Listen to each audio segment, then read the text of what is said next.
한 절에 있는 말씀이 되겠습니다. 잠언 4장 23절에 있는 말씀, 우리 한음성으로 함께 보겠습니다. 모든 지킬 만한 것 중에 더욱 내 마음을 지키라. 생명의 근원이 이에서 남이니라. 아멘. 이 말씀을 공동 번역으로 보면 이렇게 말합니다. 무엇보다도 내 마음을 지켜라. 그것이 바로 복된 삶의 셈이다. 셈이라고 말해요.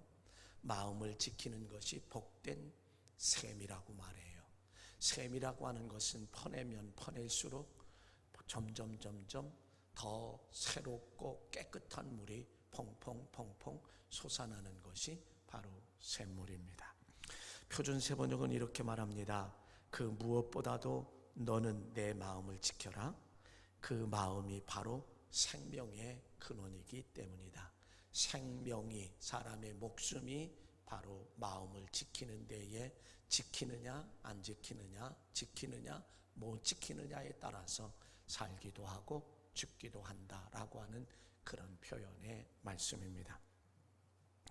인생을 살다 보면 지켜야 할 것들이 한두 가지가 아니고 너무나 많습니다. 참 많아요. 그런데 과학이 발달하면 발달할수록, 인간이 살아가기에 편리하면 편리할수록 더 지켜야 할 것들이 점점 늘어나고 있다라고 하는 이 사실도 우리는 무시하지 못할 그런 사실임을 우리는 기억하지 않을 수 없습니다. 그런 면에서 여러분, 인생에서 반드시 지켜야 할 것이 무엇이라고 생각하십니까? 지금 여러분들이 생각할 때 내가 이 세상을 살아가면서 나는 도대체 무엇을 지켜야 할까? 한번 생각해 보셨나요?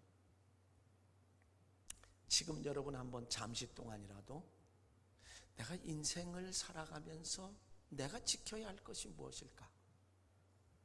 딱딱딱 떠오르는 게 무엇이 있을까요?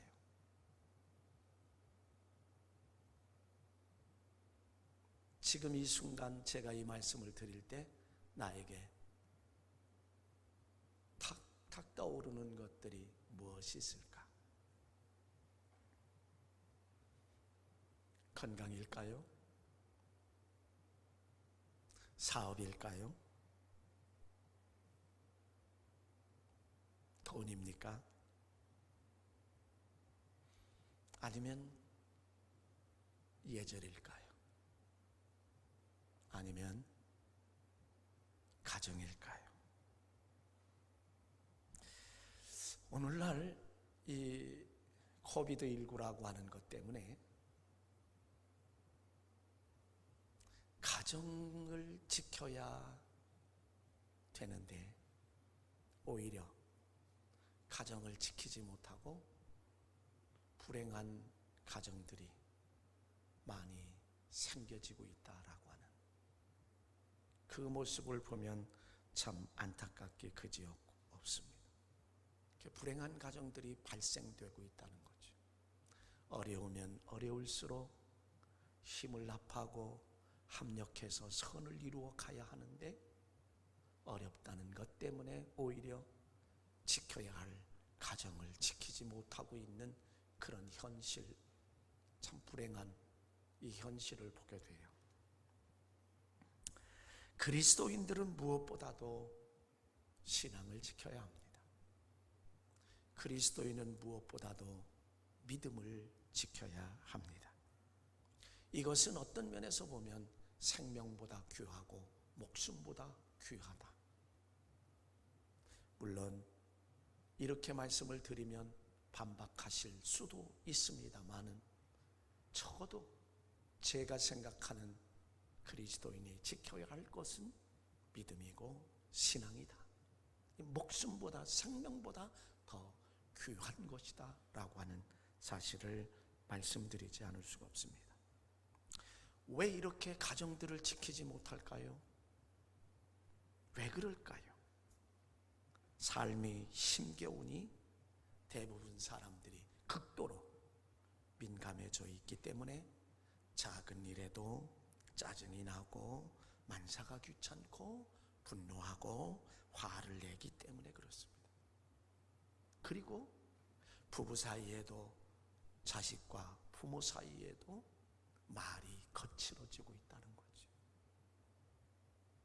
고운 말보다는 거친 말이 서슴없이 튀어나오고 있는, 해서는 안 될 말까지 튀어나오고 있는 그런 것을 이 거칠어지는 이것이 사실은 더 큰 문제로 야기되고 있다는 겁니다. 그 이유가 뭘까요? 왜 이럴까요? 그 이유가 뭘까요?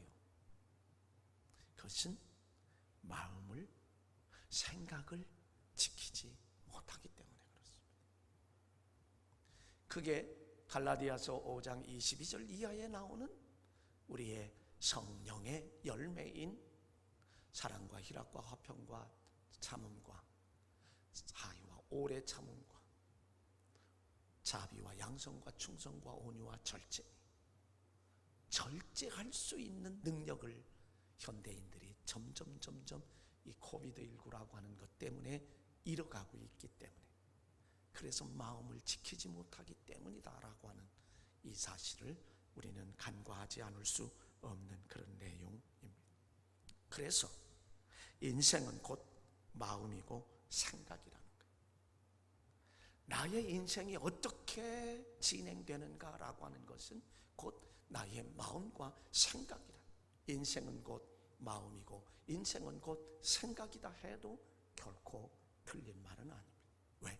사람은 생각하는 대로 말하게 되고 생각하는 대로 행동하게 되고 그 행동에 따라서 인생의 성패가 좌우되고 행복과 불행이 좌우되고 그 삶이 변화될 수 있기 때문에 그렇다라고 하는 사실입니다. 이 세상을 살아가는 사람들은, 모든 사람들은 마음과 생각을 지켜야 하고 우리 그리스도인들도 이 사실에 대해서 예외가 아니라고 하는 것을 우리는 압니다. 왜냐하면 인생의 마음이 인생의 모든 것을 결정하기 때문이라고 하는 사실입니다.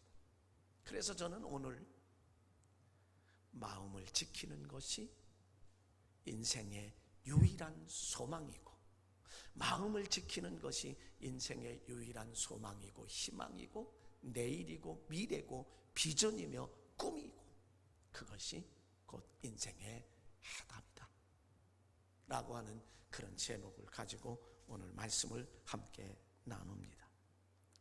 인생에 있어서 마음을 지키지 못하기에 낙심하고 절망하고 포기하기에 이르게 된다는 거죠. 그리스도인들은 특별히 믿음의 마음을, 믿음의 생각을 반드시 절대로 지켜야 한다는 이야기입니다. 왜냐하면 인생의 관건은 마음과 생각을 지키느냐 안 지키느냐라고 하는 것이 좌우되고 결정되기 때문이라고 하는 사실입니다. 오래전에 나온 감리교회 교육국에서 나온 하늘과 양식, 하늘 양식이라고 하는 그 일일 예배석 가운데서 제가 본 내용입니다. 대학이라고 하는 것에서 이렇게 이야기한대요. 마음에 노여움이 있으면 그 마음은 바를 수 없고, 마음에 두려움이 있어도 그 마음이 바를 수 없고, 마음에 지나치게 즐거움이 있어도 그 마음은 바른 마음이 될 수 없다. 노여움이 있어도 두려움이 있어도 그리고 지나치게 즐거움이 있어도 그 마음은 바른 마음을 지킬 수 없고 유지할 수 없다라고 하는 대학에서 그런 말을. 그러므로 그리고 이 마음이 바르지 못하면 마음의 노여움과 두려움과 지나친 즐거움이 있어서 마음이 바르지 못하면 보아도 옳게 보지 않고 보아도 바르게 보지 않고 들어도 옳게 듣지 않고 들어도 바르게 듣지 못한다라고 하는 이야기입니다. 심리학자들은 오늘의 이 시대의 사람들의 마음이 너무 조급하다, 급하다라고 하는 얘기. 마음이 너무 급하다. 실제로 급한 마음에 움직이다 보면은 오히려 일을 그르치게 되는 경우도 많고요. 급한 마음에 뭔가를 빨리 해야 되겠다라고 하는 생각 속에서 그게 안 되기 때문에 다시 또 더 많은 시간이 소요된다라고 하는 거죠. 막 급해요. 바늘을 그냥 이렇게 바늘기에다 실을 껴서 써야 되는데 너무너무 급하기 때문에 막 서로도 터두르다 보면 오히려 시간이 더 걸려요.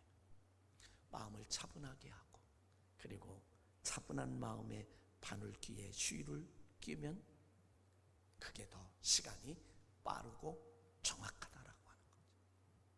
그래서 우리가 바른 마음을 가지고 있지 못하면 이 현대인들이 바로 이렇게 조급증이 있다라고 하는 거죠. 모든 것이 너무 빨라요. 그러다 보니까 인내심이 부족하고 끝까지 참고 견디고 버티지 못한다. 조금만 힘들고 어려우면 너무나 쉽게 낙심하고 절망하고 좌절하고 그리고 포기하는 것이 현대인들의 모습이에요. 우리 주변에서 종종 소식을 들을 때마다 이렇게 포기하는 모습. 이 심리학자들은 오늘의 이 시대의 마음을 어떻게 표현해요? 마음이 굴절되었다라고 말해요.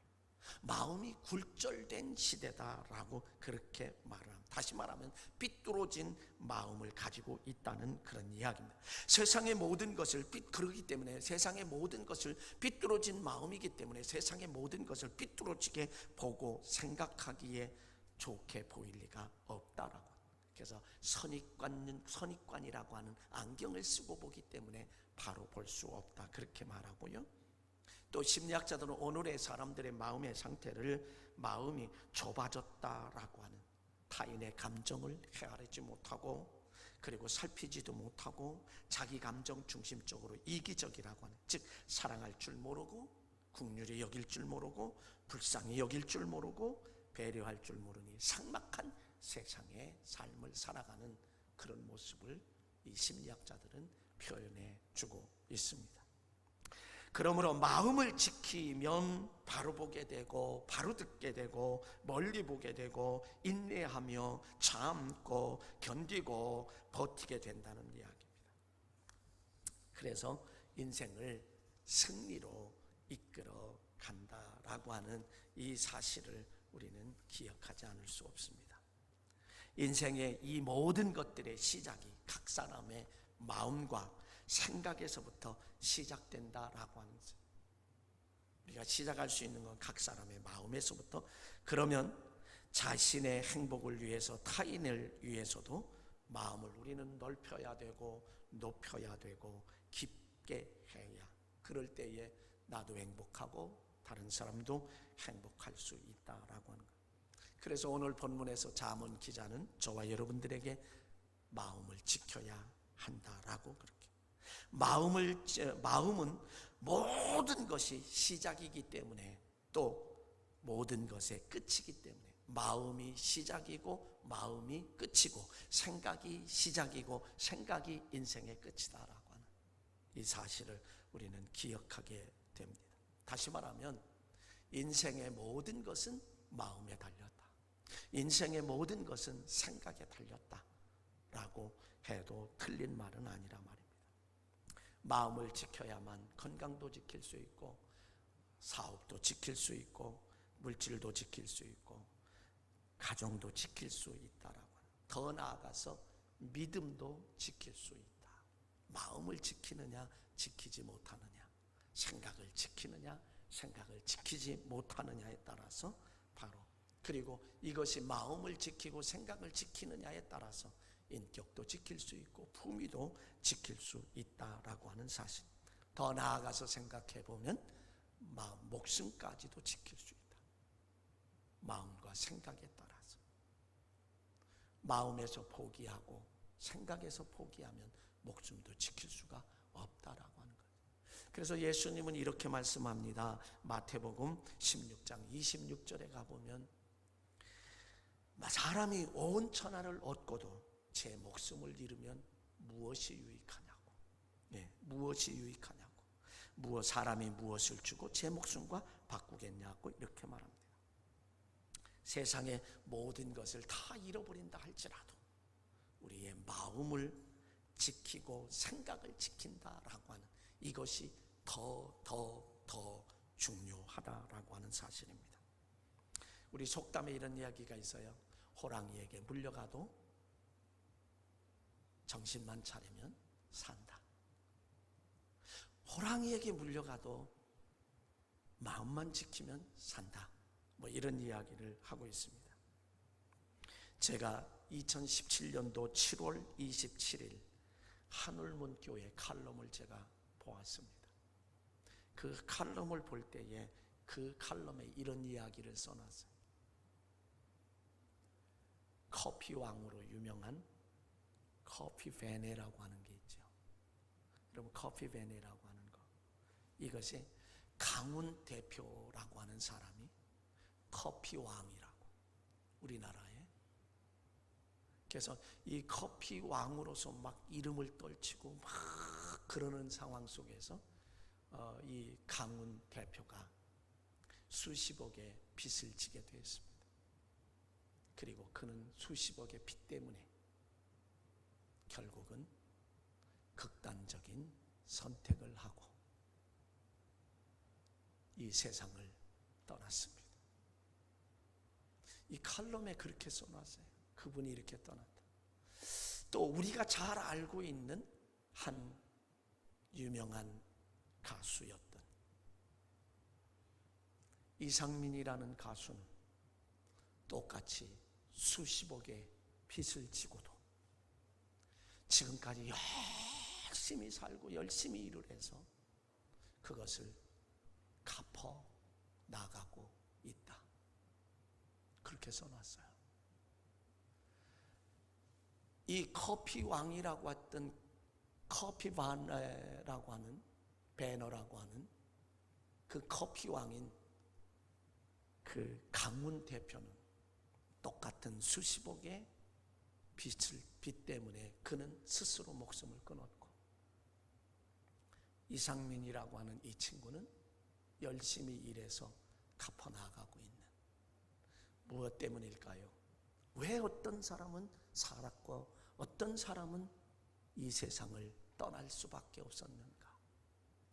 똑같은 상황이죠. 빚이라고 하는 건 똑같은 빚을 지고 있음에 어떤 사람은 죽고 어떤 사람은 살았고 어떤 사람은 열심히 지금도 살아가고 있고 어떤 사람은 우리의 사라지고 말한다. 그 이유가 뭘까요? 저는 단 하나라고 생각합니다. 마음을 지키느냐, 생각을 지키느냐. 옛날 어르신들이 그런 이야기하는 것을 저는 많이 들었어요. 그 정도의 결단력이라고 하면 죽지 말고 살지. 물론 오죽했으면 그랬겠느냐라고 말할 수 있지만, 그러나 우리는 그런 마음을 갖는다라고 하면, 그런 마음을 가지고 그런 생각을 가지고 살기로 한다고 하면 못 살아갈 것도 없지 않겠는가라고 하는 그런 생각을 합니다. 그러므로 우리의 인생은 생각을 지키느냐 지키지 못하느냐, 마음을 지키느냐 마음을 지키지 못하느냐라고 하는 그런 싸움입니다. 지금까지 살아가느라고 얼마나 그 고난이 컸겠어요, 사실은. 그러나 이것이 인생이라고 하는 사실을 우리는, 이것이 인생이고 이것이 삶이고 이것이 신앙생활이다. 저는 잘 몰라요. 우리나라에 수없이 많은 가수들이 있습니다. 잘 몰라요. 어떤 한 짤막한 영상을 제가 보게 되었습니다. 신유라고 하는 트로트 가수더라고요. 근데 그 아버지는 신흥이라고 해서 가수를 꿈꾸고 음반도 내고, 그래서 고속도로에서 메들리의 음악에서 최고의 판매고를 올렸던 그런 사람이라 그래요. 그런데 그러면 돈을 많이 벌었을 텐데 뭐라고 얘기하냐면, 이 메들리, 남의 곡들을 메들리로 불렀던 이 사람은 그 부른 값만 조금 받지 진짜 돈 버는 사람은 제작한 사람이다라고. 그러니까 돈을 못 벌었다는 얘기죠. 그런데 그 아들 신유라고 하는 아들에게, 야, 너는 뽕짝의 그런 흐름이 너에게 있어, 한번 해보라고. 그래서 이 친구가 아버지가 집을 담보로 해서 음반을 내고, 그리고 10년 전에 그렇게 음반을 내고 했는데, 그리고 음반을 낸 다음에 부산에 KTX를 타고 부산까지 가서 모 방송국 PD 감독을, 프로듀서를 만나러 갔는데, 아버지가 인사를 하는데 자기 이 신유라고 하는 이 친구의 아버지가 매니저까지 하는데, 아버지가 그 PD에게 인사를 하는데도 안 받더랍니다. 나중에 또다시 인사를 하니까 조그마한 그 쪽지를 주면서 어느 식당에 가서 기다리라고. 그래서 그곳에 가서 둘이 앉아서 기다리는데 3시간을 기다린 다음에 전화를 계속 그 감독에게 하는데도 전화를 안 받더라는 거죠. 아버지하고 이 신유라고 하는 가수하고 둘이 KTX를 타고 다시 올라오는데 그 부자지간에 한마디도 그 KTX 안에서 하질 않았대요. 그런데 그 신유라고 하는 이 가수가 지금 얼마나 유명한지 저는 잘 모르겠어요. 그런데 10년 전에 그 사건을 보면서 자기의 마음을 독하게 먹었다는 거예요. 야, 내가 이래서는 안 되겠구나. 정말 열성을 다하고 최선을 다하며 해야지. 내가 이래서 안 되겠다. 그래서 독한 마음을 먹었다는 거예요. 독한 마음을 먹고 독한 생각을 갖고 그때서부터 정말 혼신을 실어서 하는데, 10년 후인 오늘에 누구 임영웅을 못지않는 그런 쌍벽을 이루고 있는 신인왕도 됐고 이러면서 대단한 가수가 됐다라고. 인물도 정말 멋지더라고요. 무슨 순간 때문에요? 아버지가 감독에게, PD에게 무시를 당하고 있는 그 모습을 보면서 내가 이렇게 슬럭슬럭 살아서는 안 되겠다. 더 큰 마음을 먹고, 그러면서 그가 하는 이야기가 10년 전에 그 PD에게 나는 고마움을 느낀다, 감사한다.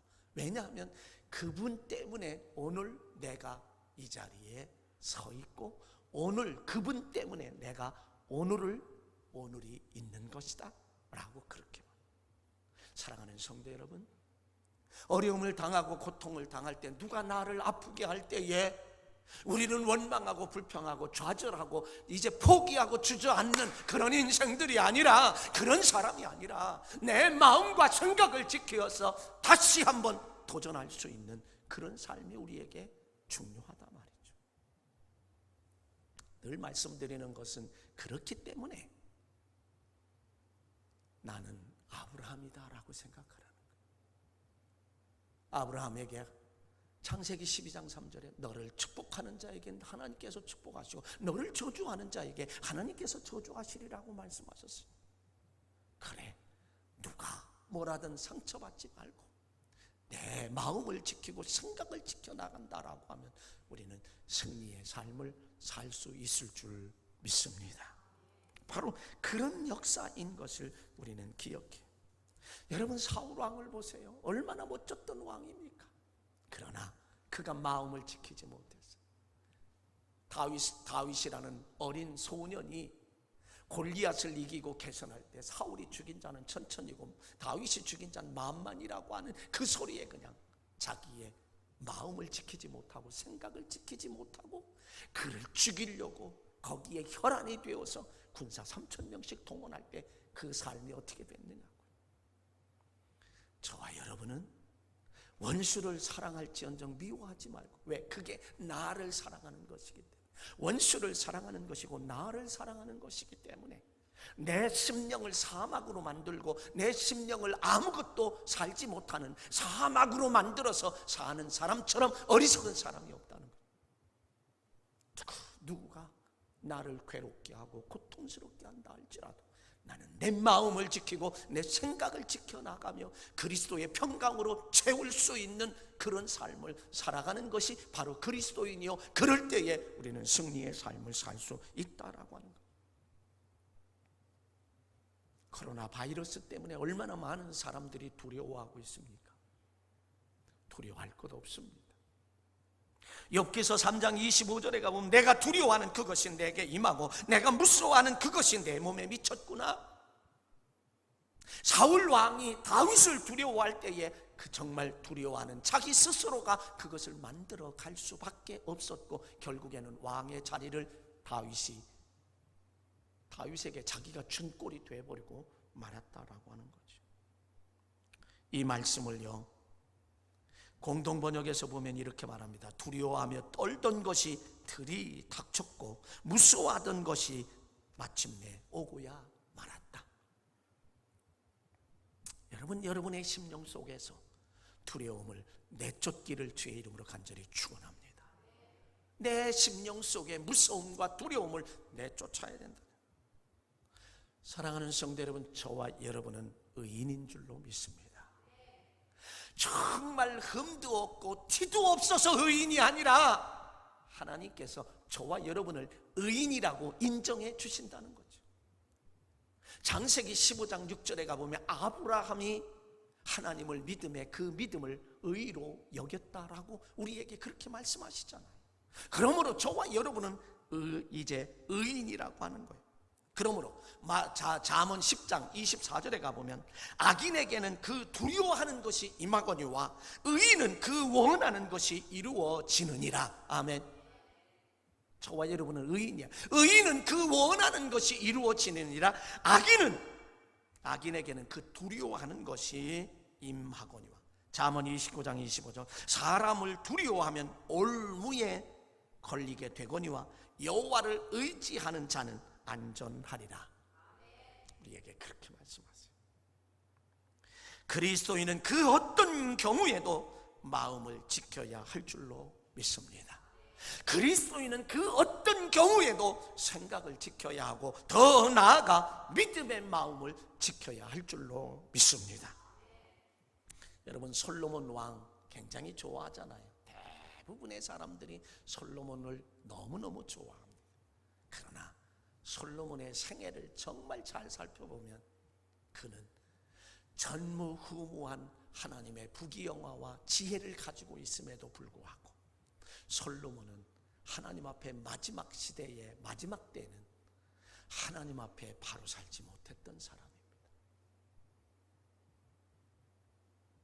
왜 그랬을까요? 끝까지 믿음의 마음을 지키지 못한 사람이에요. 솔로몬 왕이 첫째 왕이 되어서 첫 번째 한 일이 뭐예요? 기브온 산당에 가서 1000번째를 드리며 하나님을 감동시켰던 사람입니다.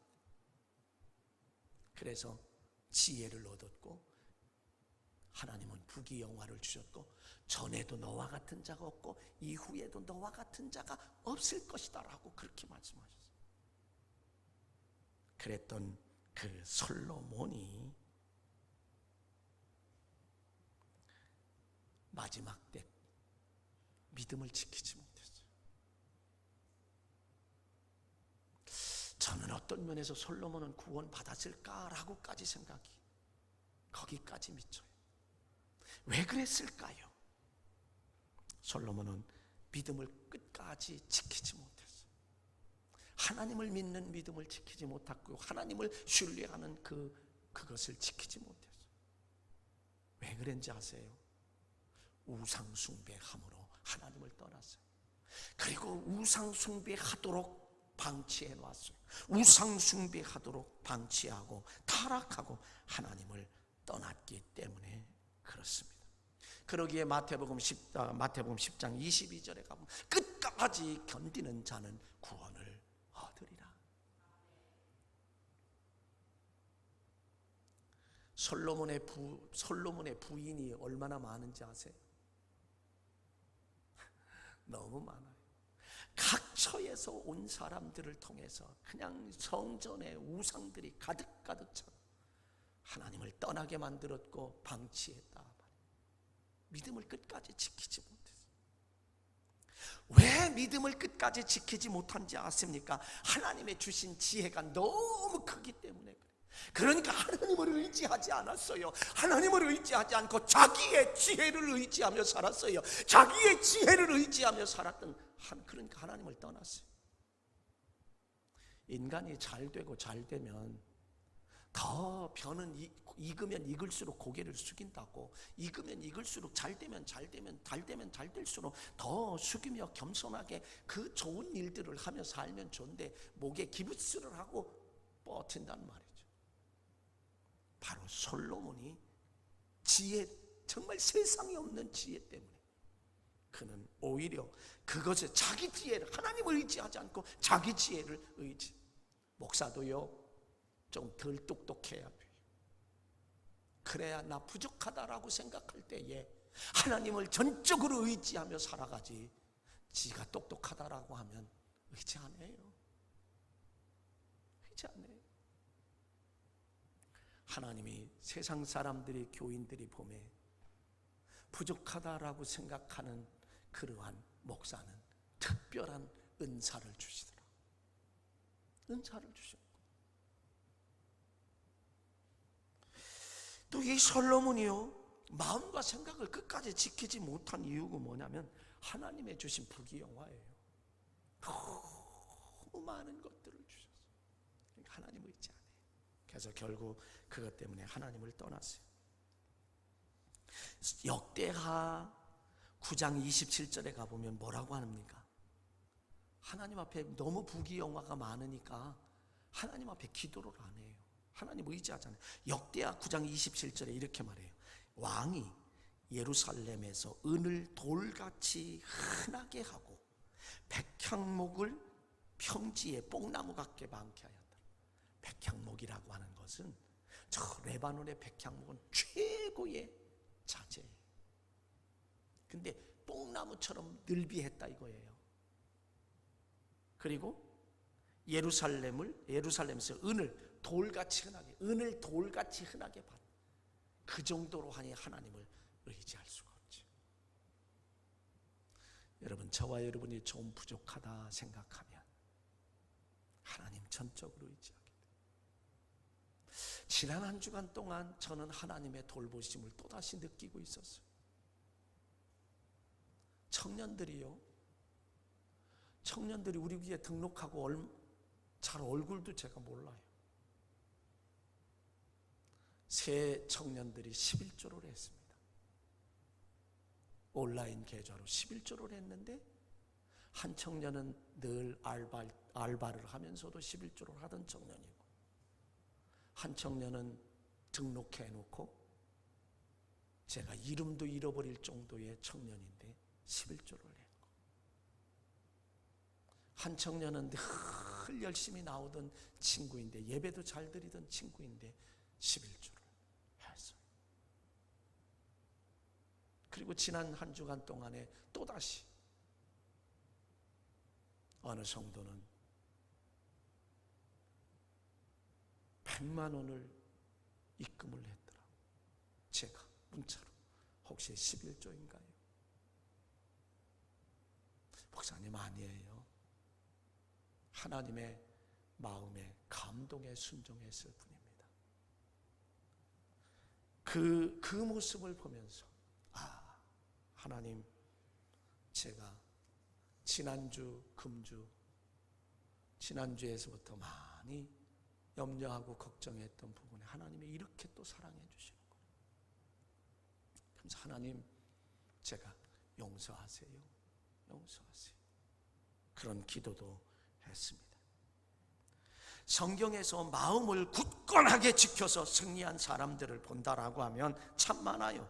그리스도인들은 어떤 고난이 와도, 어떤 환난이 와도, 어떤 박해와 핍박이 와도 욥처럼 믿음의 마음을 지켜야만 소망이 있고 희망이 있다. 이것이 곧 우리의 인생의 해답이 된다라고 하는 이 사실입니다.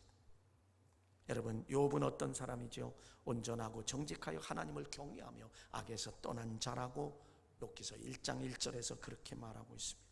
욥은 7남 3녀를 낳았습니다. 생일이 되면 모든 이 10남매가 모여서 의좋게 지내던, 의가 좋은 그런 잔치하며 생일 잔치했던, 그 후에는 욥이 항상 자녀들을 위해서 번제를 하나님께 드렸습니다. 그 이유는 혹시 자녀들이 죄를 범하여 하나님을 마음으로 욕되게 하였을까라고 하는, 그래서 항상 번제를 드렸으며 욥은 동방에서 가장 큰 자다, 부자다라고 그렇게 말합니다. 하루는 사환이 헐레벌떡 뛰어왔습니다. 소는 밭을 갈고 나귀는 풀을 뜯고 있는데 스밧 사람이 갑자기 와서 다 죽이고 뺏어갔습니다. 나만 겨우 살아왔습니다. 그 말이 끝나자마자 갈대아 사람이 이제 또 한 사환이 쫓아왔습니다. 갈대아 사람들이 새 무리로 달려와서 낙타를 뺏고 나만 홀로 피하기에 보고하러 왔습니다. 그 말이 끝나자마자 또 한 사람이 달려왔습니다. 맏아들 집에서 잔치를 하고 있는데 대풍이 불어서 내 구덩이가 무너짐에 그들이 깔려서 다 죽었습니다 라고 그런 소식을 전합니다. 하루아침에 되어진 이 소식을 연달아 계속해서 들으면서 욥은 이 소식을 듣고 뭐라 했는가 하면 겉옷을 찢고 머리털을 밀고 땅에 엎드려 예배했다라고 성경은 그렇게 말합니다. 어떻게 머리털을 밀고 겉옷을 찢고 땅에 엎드려 예배할 수 있을까? 그런데 욥기서 1장 20절로 22절에 가보면 그는 또 이렇게 말합니다. 내가 모태에서 알몸으로 나와 싸운즉 또한 알몸으로 그리로 돌아가올지라. 주신 이도 여호와시요 거두시는 이도 여호와시니 여호와의 이름이 찬송을 받으실지니이다. 그리고 욥기서 1장 22절에 이 모든 일에 욥이 범죄하지 아니하고 하나님을 향하여 원망하지 아니하니라 이렇게 말합니다. 다시 말하면 욥은 믿음의 마음에 전혀 흔들리지 아니하고 굳건하게 지켰다라고 하는 이 사실, 나중에 친구 엘리바스와 빌닷과 소발이 위로는커녕 죄를 지었기 때문이라고 회개하라고 다구치고 있습니다. 경론이 3차례씩 왔다 갔다 하는 것이 욥기서의 내용입니다. 욥의 상처에 소금을 마구마구 뿌리는 것, 얼마나 슬픈 일입니까? 그럼에도 불구하고 욥은 친구들을 위해서 기도합니다. 그래서 욥기서 42장 10절 표준 세번역으로 보면 욥이 주께 자기 친구들을 용서해 주시라고 기도를 드리고 난 다음에 주께서 욥의 재산을 회복시켜 주셨는데 욥이 이전에 가졌던 모든 것보다 배나 더 돌려주셨다. 믿음을 지켰던, 여러분 정말 저도요 자신 없습니다. 욥과 같은 이 형편에서 원망하지 않고 불평하지 않고 어떻게 하나님 앞에 예비할 수 있을까? 그리고 친구들을 용서하는 기도를 할 수 있을까? 근데 욥은 그 상황 속에서도 자기의 믿음의 마음을 끝까지 지키게 됐다라고 하는 이 사실. 요셉을 보아도 끝까지 자기의 마음을 지켰던 그런 모습. 자, 이제 정리 한번 해보겠습니다. 마음을 지키는 것이 인생의 유일한 소망입니다. 마음을 지키는 것이 인생의 유일한 내일이고 미래이고 비전이고 소망이고 꿈이 되고 그것이 인생의 해답이 된다라고 하는. 그러면 그리스도인은 어떻게 마음을 지킬 수 있을까? 저와 여러분은 어떻게 마음을 지키고 생각을 지킬 수 있을까? 내 마음대로 마음을 지킬 수 있다면 얼마나 좋겠습니까? 내 마음대로 생각을 지킬 수 있으면 얼마나 좋겠습니까? 여러분, 김홍신 작가를 기억하시나요? 국회의원까지 한번 나왔다가 그는 국회의원까지 했어요. 그의 작품 가운데 대표적인 작품 장편 소설 장편 소설 가운데에 인간시장이라고 하는 작품이 있습니다. 그것이 드라마화 됐는지 영화화 됐는지 저는 잘 모르겠는데 어느 한 대목을 지금도 생생하게 기억해요. 서울의 산동네에 무자비하게 그냥 막 밀어제키고 타닥타닥 지어진 그것을 무자비하게 밀어제키고 허벌판이 된 그 현장에 주인공인 장총장이라고 하는 이 친구가 손가락을 하늘을 향하며 하나님, 당신 살아있으면 나와봐, 나하고 한번 맞짱 뜨자고 외치는, 살아계시면 도대체 이 현장을 한번 보라고, 이렇게 무자비하게 밀어제킬 수 있냐고 그 장종창이 가리키면서 그 대목이 저는 잊을 수가 없어요. 오늘을 살아가는 우리들도 마치 그렇게 하고 있지는 않을까 말이죠. 우리가 어떻게 마음을 지킬 수 있을까요? 마음을 지킬 수 있는 비결, 생각을 지킬 수 있는 비결, 이 말씀 드리고 오늘 말씀 마치려고 그래요. 빌립보서 4장 4절로 7절에서 우리에게 사도 바울이 그 해결점을 주고 있습니다. 주 안에서 항상 기뻐하라. 내가 다시 말하노니 기뻐하라. 너의 관용을 모든 사람에게 알게 하라. 주께서 가까우시니라. 주께서 가까우시니라. 아무것도 염려하지 말고 다만 모든 일에 기도와 간구로 너희의 구할 것을 감사함으로 하나님께 아뢰라. 그리하면 모든 지각에 뛰어난 하나님의 평강이 그리스도 예수 안에서 너희의 마음과 생각을 지키시리라. 그리하면 그 앞에 부분이 뭐지요? 항상 기뻐하라는 거예요. 관용을 알게 하라는 거예요.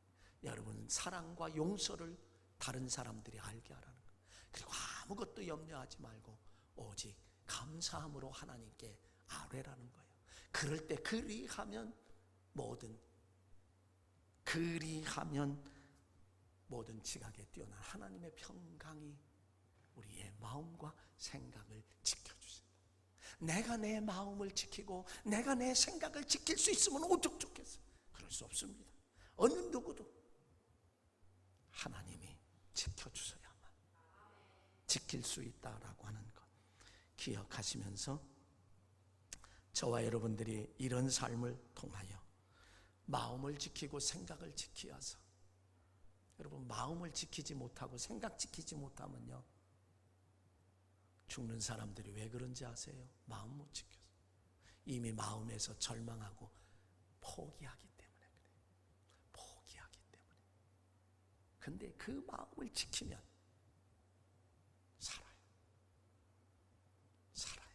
옛 이야기 하면서 저와 여러분이 항상 기뻐하고 그리고 관용하고 감사함으로 하나님께 아뢰므로 모든 지각에 뛰어난 예수 그리스도 예수 안에서 너희의 마음과 생각을 지키시리라고 하는 지키는 자로 간증하며 축복받는 자 되시길 주의 이름으로 간절히 축원합니다.